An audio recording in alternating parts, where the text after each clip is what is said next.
to get there? Well, it takes a level of commitment, a super level of commitment, as I'm sure Dorian explained while he was being interviewed and so forth. And by the way, Dorian is a great friend of mine. He's an incredible athlete, also an incredible competitor, during my era.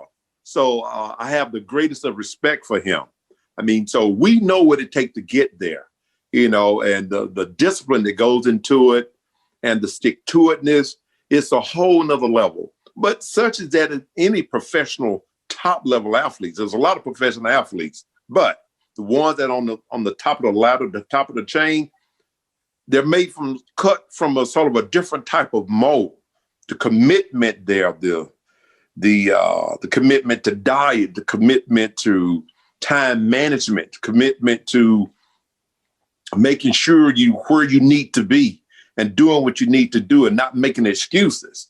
There's a lot of athletes, they can find excuses as to why they're not committed to a specific thing, why I wasn't as good and well, it's okay to be second or third place. Well, hardcore nitty gritty athletes like myself or Dorian Yates, we don't feel good about second place. Second place in our book is for nothing but losers. We care about nothing but first place. And what does it take to get there? That's what a true top level champion mindset is all about. Yeah, I remember asking Dorian, how did he celebrate when he won Mr. Olympia? And he said, what do you mean celebrate? He said, I was supposed to win. I went home that night and I started training the next day. Mm-hmm. That's exactly right. You have your meal. Okay. You went to work. You've been working for the last several months. Guess what? You got a raise. You get paid. You be smart with your investments, use your money wisely. Then you back to work the next couple of days. You give the body a little time to recover. Okay. Now we back to work. But the other thing too, is this thing inside of you, once you become number one, you don't want to lose that position. You don't want to lose that spotlight. So you're thinking ahead of time as to how do I stay here? What do I need to do differently than what I've done before to keep me here? Let me look at this training. Let me look at this nutrition. Let me analyze this supplementation. Let me do all of those things. It's going to keep me on the top, because when you're on the top, there's nowhere else to go but down. You got a lot of guys snapping at your heels. They're looking to take your place. So as a true champion, you want to make sure that don't happen. So you take your butt to work the next day. It's very different from becoming the champion to staying the champion, to staying on top of that hill, because everybody wants a piece of that. And you got to get even better in order to hold that, right? Yeah, that's true. And that's where it can get a little dicey, because you can tend to overtrain, which is, one of the statements that I adhere to is training to stimulate, not annihilate. It's easy to overtrain and not give the body enough time to recover when your mindset is that. So you really have to step back and balance it out and don't overload the systems, which I've been guilty of doing that. And of course, Dorian has been guilty of doing that. That's why he sustained some injuries during his training debut. Listen, when you're up there, you want to do everything you can to stay up there. And in doing so, you can actually do more harm than you can good. But hey, that's the price you pay for being a gladiator. We're not regular people.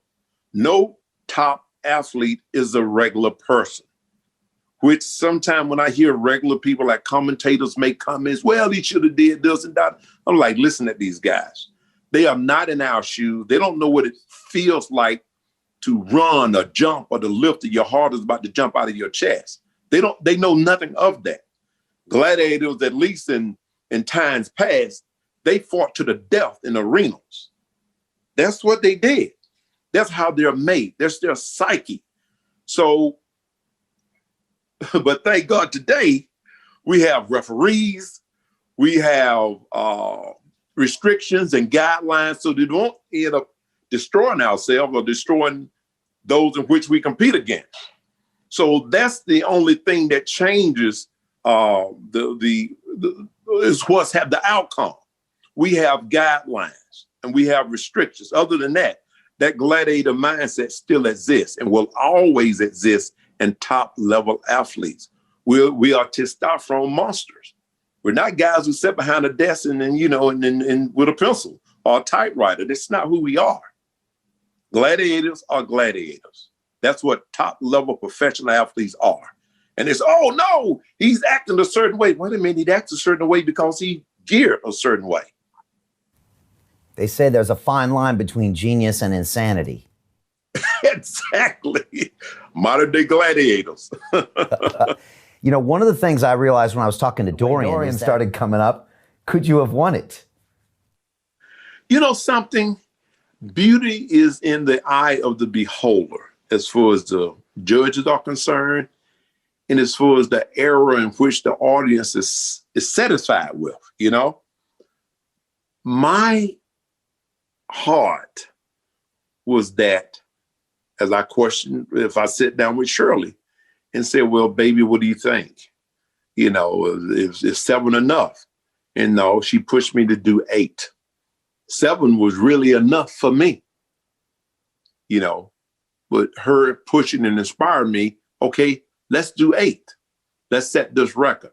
And I knew without a shadow of a doubt that 8 was it. I wanted to go no further because let me just say, Brian, after that 7th Mr. Olympia, a week or a few days after the show, the contest, I woke up and my entire body was racked with pain.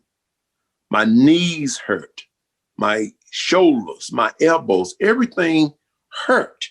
And I've never felt that before. But I mean, listen, 7 Mr. Olympias, well, 8 really. I only placed 3rd in my first Mr. Olympia in Germany in 1983. So it's really, you're talking 8 Mr. Olympias, not to count the IBB World Championship or the NPC Nationals or the Junior Nationals, all of those shows leading up starting in 1982. So, man, I was in pain everywhere. And I thought to myself, said, man, I've never felt like this. Can I recover? Will I recover? And I gave myself just a little time off, gave my joints enough time to recover, some good food, detox the body. I always believe in detoxing, cleaning the liver, the kidney, the bloodstream, and the urinary system through using a combination of herbs like milk thistle, burdock root, garlic, red clover, all of these different things, and colon cleansing, and just a whole week of fruits and vegetables and water to detox the system. And within 2 weeks, 2.5, 3 weeks, my body had fully recovered and I felt good, very good. Good enough where I said, well, you know something? I'm okay. I can move forward. I can go forward in doing this because I didn't have any specific injuries to joints, knees, hip, or back. It's just everything just hurt, But after the 8 Olympias, I mean, you're traumatized. Everybody who trains for a show on that level, be it bodybuilding, be it basketball, LeBron James, you better believe he wake up in pain. Magic Johnson, all of the guys who were the best of what they did. Athletes, you are traumatized. Your body didn't forget none of that that you had to go through. So with that, I was able to push forward and do that 8th Mr. Olympia. But beyond that, oh no, I wasn't a fear of Dorian Yates or anything. Fear is nothing that real hardcore gladiators have. We don't fear nothing. Fear what? Particularly not anything standing on 2 legs like us. So no, there's no fear factor or no like, oh, Dorian is coming. Nah, Dorian is coming. Guess what? It just made me up my game a little bit more. But I knew at the 8th Olympia, that's enough. You can't stay too long. And again, my philosophy, train to stimulate, not annihilate. My body was sending me a signal. And I strongly feel that going beyond the biological clock of where your natural hormone levels are in the body and your natural testosterone levels are, you put yourself in danger. I know that every Olympian that went past 40 ended up with injuries, life-changing injuries. I got out when I was at the peak of biologically where my hormone levels and testosterone levels were to repair myself. That hit I took after that the seventh Olympia win was like, okay, we're telling you something now. So you got to know when to hold them, when to fold them, when to turn, when to run away. And don't count your money while you're sitting at the table. That's enough. To turn that into an economy to take care of you and your family. Because as athletes, one day you're going to you're going to leave the arena. And what do you do then? That's what's important. That's what Ronnie took care of. That's what Duran is taking care of. Now, the cost that he's paying beyond that, listen, Ronnie is a gladiator. He would have done it whether he got 5 cents or not. And if he could still do it, he would do it all over again. That's just how gladiators are made. He didn't get killed in the arena. He just got wounded. But his mindset is still of that of a gladiator. That's why he's still training and still not saying no to defeat. Gladiators, that's how we are. And that's what I say to people. So, well, Ronnie Golly, man, listen, he's a gladiator. He understood the price and he was willing to pay the cost for it. So, hey, it is what it is. And, he's had several surgeries and so forth. My mindset, I got out early. Ronnie won his first Miss Olympia at the age of 35. I was gone at the age of 31. But as I said, once your growth hormone levels start to decrease, that means the ability of the body to recover start to decrease. And the wear and tear on the joints starts to escalate. And so I think Ronnie finally walked off the stage at the age of 44. In athletics, that's older. But for a gladiator, our mindset is gladiator to the end. And that's Ronnie. Yeah, there's that old quote by Teddy Roosevelt.